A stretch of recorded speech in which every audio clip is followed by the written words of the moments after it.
Well, joining us from Abuja studio is Nigeria's Minister for Agriculture, Audu Ogbeh. We'll be looking at this, of course, and other issues under his ministry. Good morning and thanks for joining us, Honorable Minister. Thank you very much. Very good. It's good to have you on the show this morning. Now, 50 years after the Civil War, and of course, since independence, Nigeria was actually at par with countries like South Korea, yet the Nigerian question still remains unanswered. What do you think is the fundamental problem with the Nigerian nation? The fundamental problem is the economy. At the bottom of all of this is lack of economic growth fostered by circumstances which we never seem to seriously want to analyze. And unless and until the economy really grows well, pain and tensions of all kinds will continue to manifest. And this is precisely what is leading to all these calls and complaints about marginalization and lack of equity in the system. We have placed too much emphasis on the politics and too little on the economy. All right, let's get into this economy that is lacking, that's not having the real foundation. Now, besides all of this, if we look into the social sphere, we have lived with each other for more than 50 years now. In fact, if we have to trace back to the days of amalgamation and all of that, is over about 100 years now.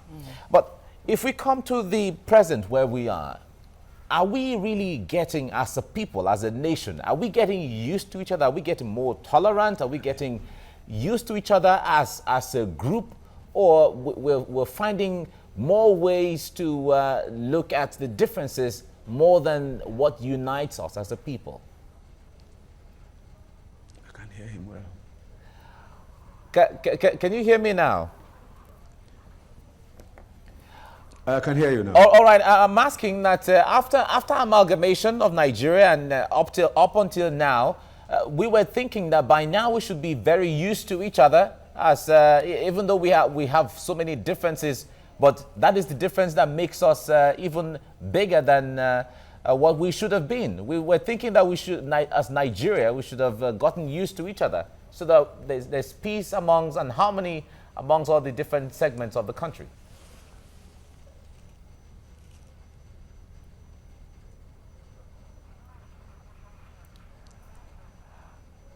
Honorable Minister, can you hear me? I'm having problems hearing you, but okay. Let me put the question. Let me put the question from where I think you stopped. Yes, amalgamation took place, and there are those who say that Nigeria is a patchwork of. Can you hear me? Go ahead. We can hear you. We can hear you. Go ahead.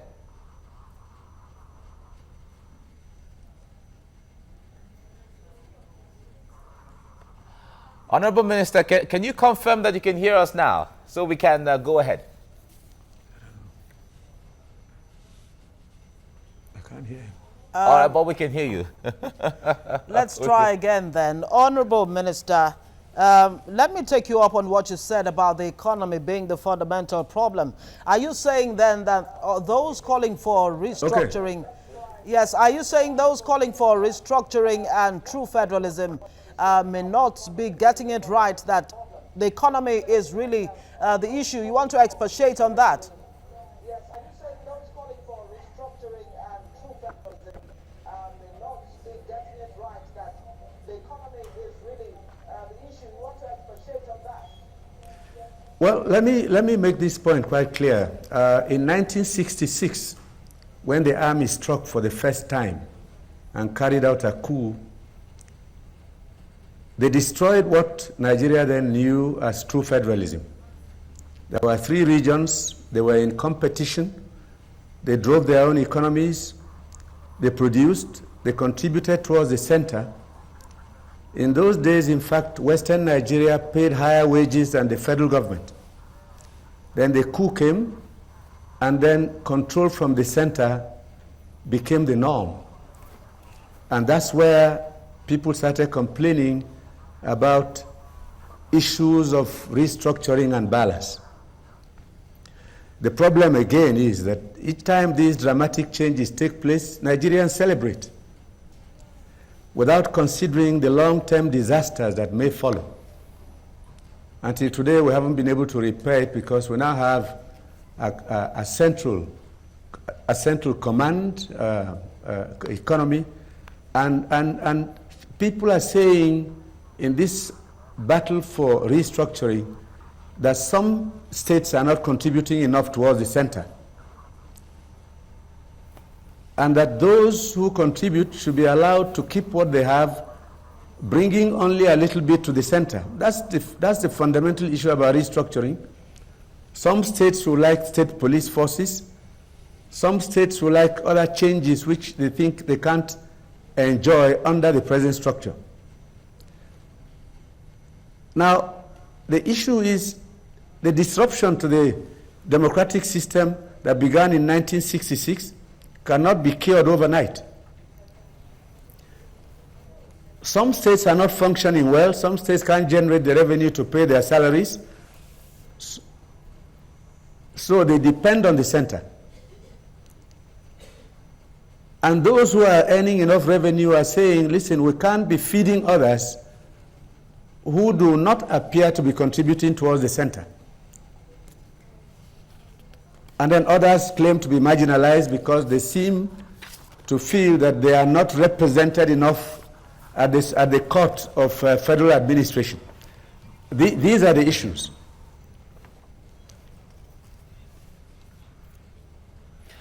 Okay, Honorable Minister, let me come this way. You have been in the system. In fact, I remember in the Second Republic, you contested in the Benue State House of Assembly. You were Deputy Speaker. Now, and then after then, you became a minister and all of that. Successive governments from that time until now, would you say they have done enough to be able to, since you understand the Nigerian system, getting Nigeria out of the shortcomings of the 1966 coup? Do you think governments have done enough to change us? Now, it depends on which government you're talking about. Successive, there are 36 successive governments in Nigeria. Now, the federal government has capacity to do certain things. But the state governments at number 36 have responsibilities also. And the 774 local governments also have responsibilities. Many of them are no longer functioning. Now, what does the federal government have to do? They have to provide defense, manage foreign affairs, control foreign policy generally. They also have to do infrastructural developments like highways, railways, and ports, and provide security through the police and the Secret Service. Now, most people focus only on the federal government, even when a lot of these things are also on the concurrent list. Education, health, environmental protection. Now, in the mixture of all of this, everybody seems to think that the federal government is the only agency responsible for doing everything. That is not working.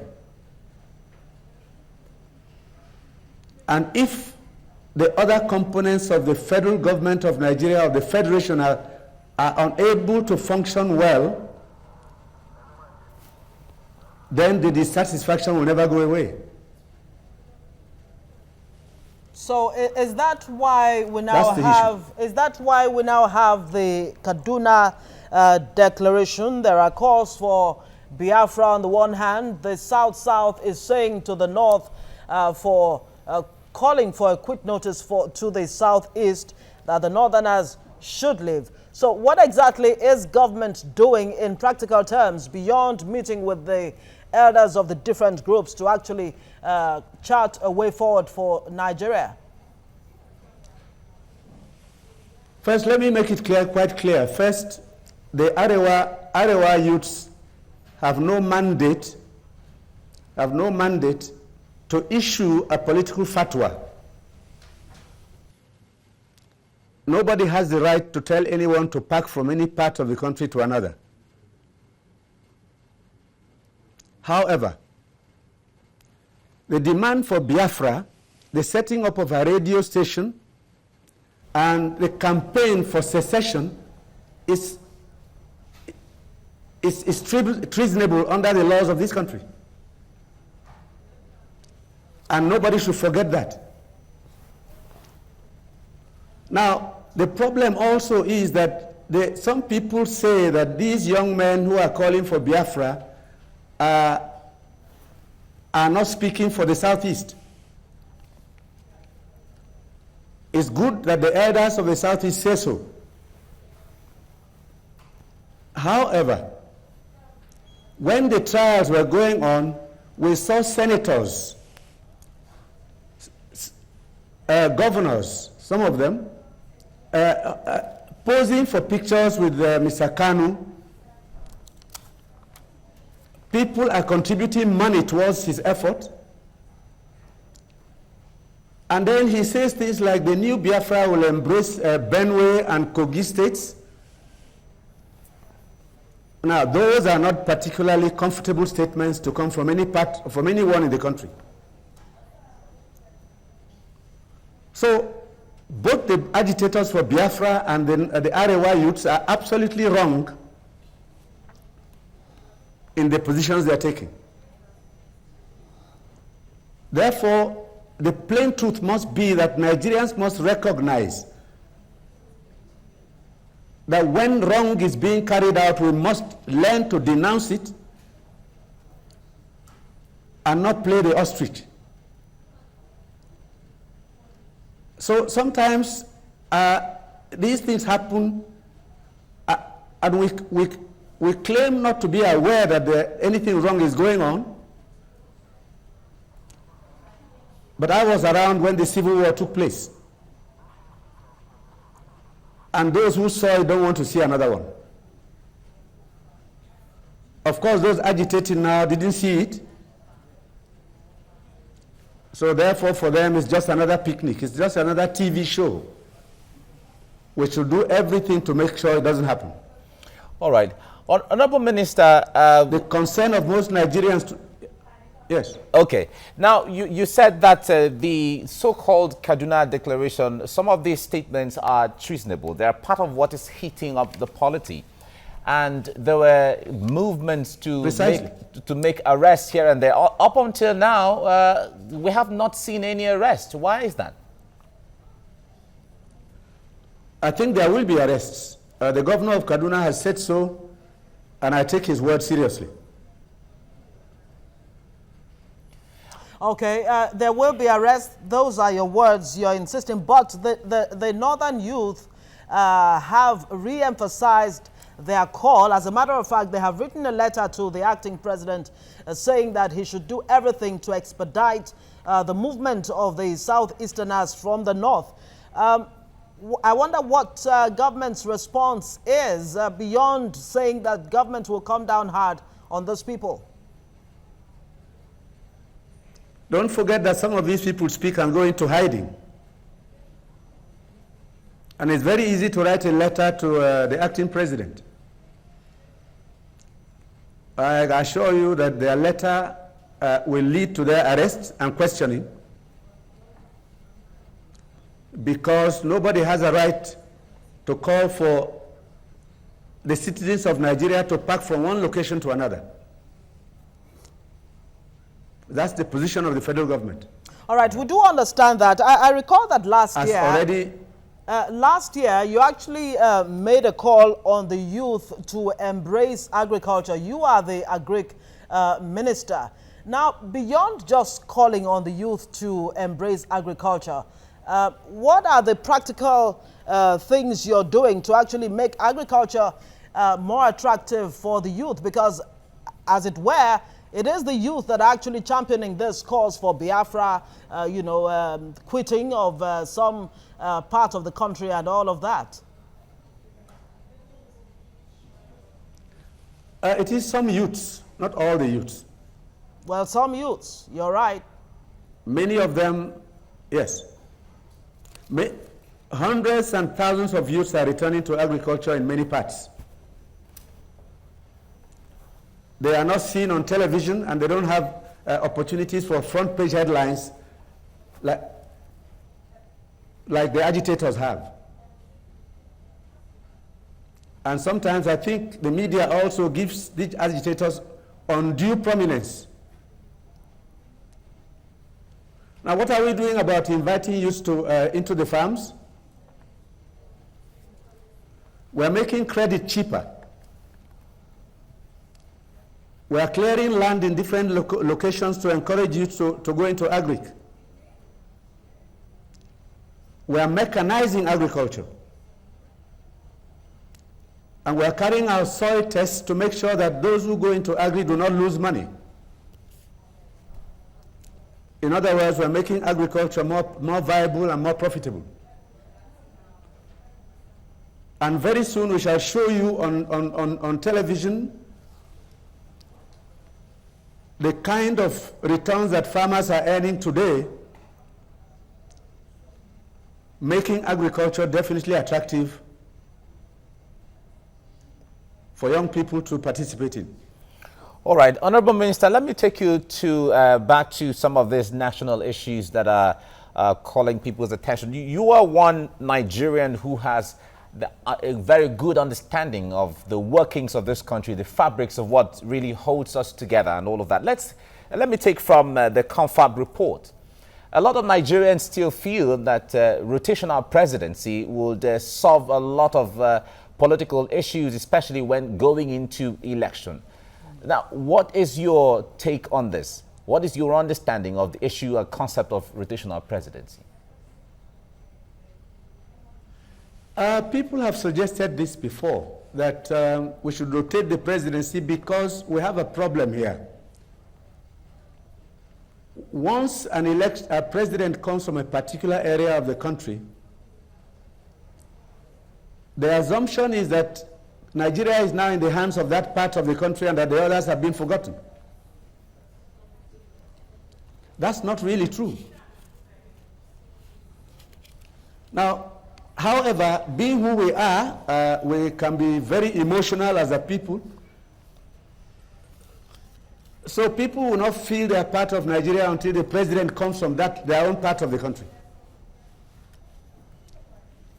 So if people want rotation, it happens in Canada, it happens in Switzerland. I don't see any harm in it.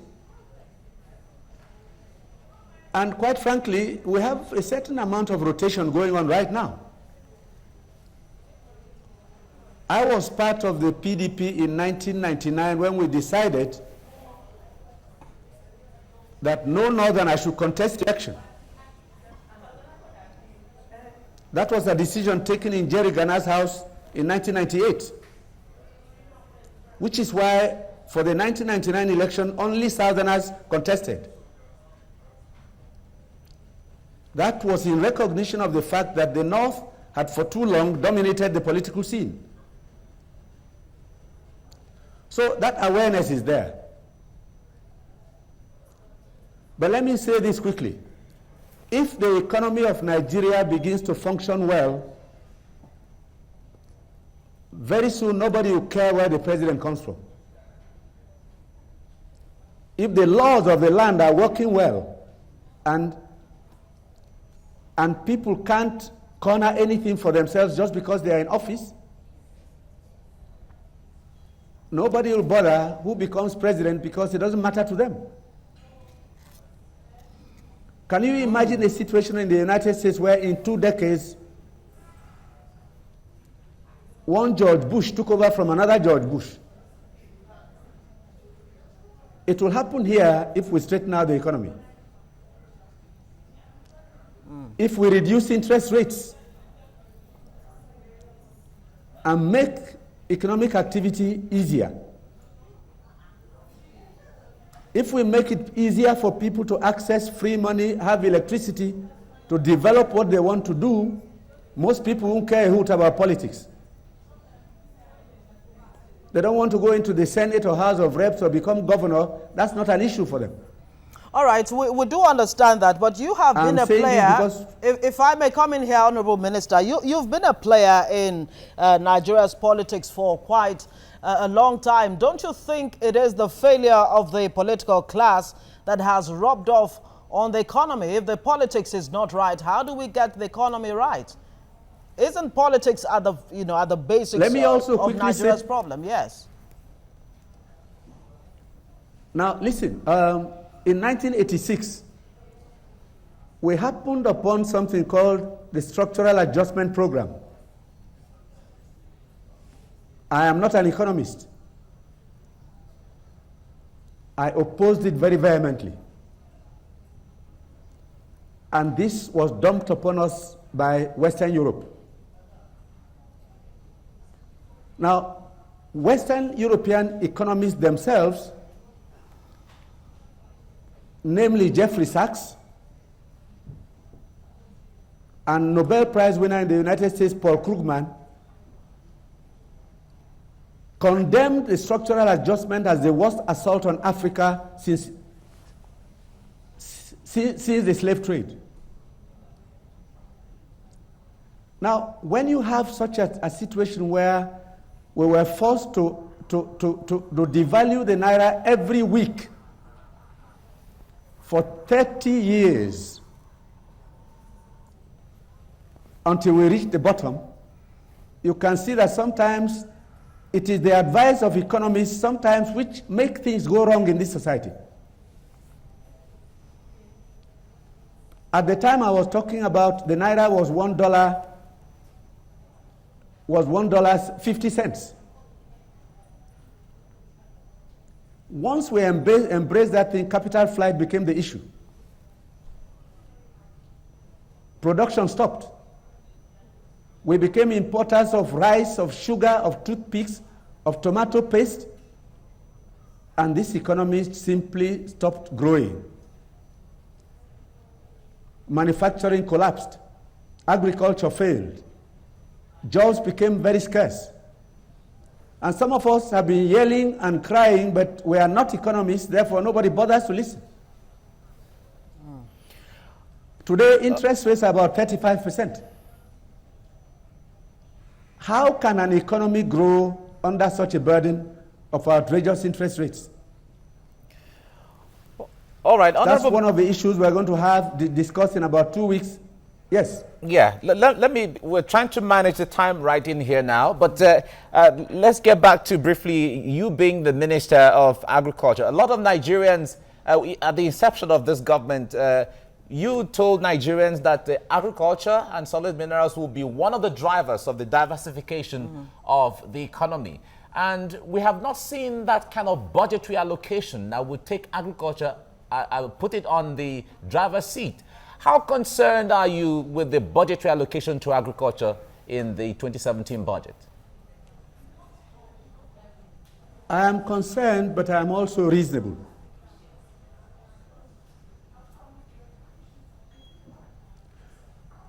Now, we have a situation in Nigeria where recurrent overhead and debt servicing consume about 80% of our national budget. We have managed to reduce it to 70% now. So when you allocate 70% to recurrent overhead and debt servicing, what you have is 30% for everything else. For defense, for building of roads, for running the army and the air force and the navy, building your highways and airports, and managing everything else, paying your police force and what have you. What is left is too small, therefore, for us, for instance, to have the Maputo Declaration of 10% for agriculture, or the UNESCO recommendation for 25% for education. This is the problem. So we have not enough for agriculture, but also we recognize that the states also budget for agriculture. So if you add up what they spend and what we spend, the figure is not too bad. Okay, so what you're saying in effect is that the 1.6% for agriculture, budgeted for agriculture, is not necessarily that terrible. Honorable Minister for Agriculture, this is where we'll have to say thank you very much for joining us on TVC Breakfast. Hopefully we'll have you again to talk more, especially about your ministry and how it plans to actually help in diversifying the Nigerian economy. Audu Ogbeh, thank you so much for joining us this morning. Thank you very much indeed. Yeah.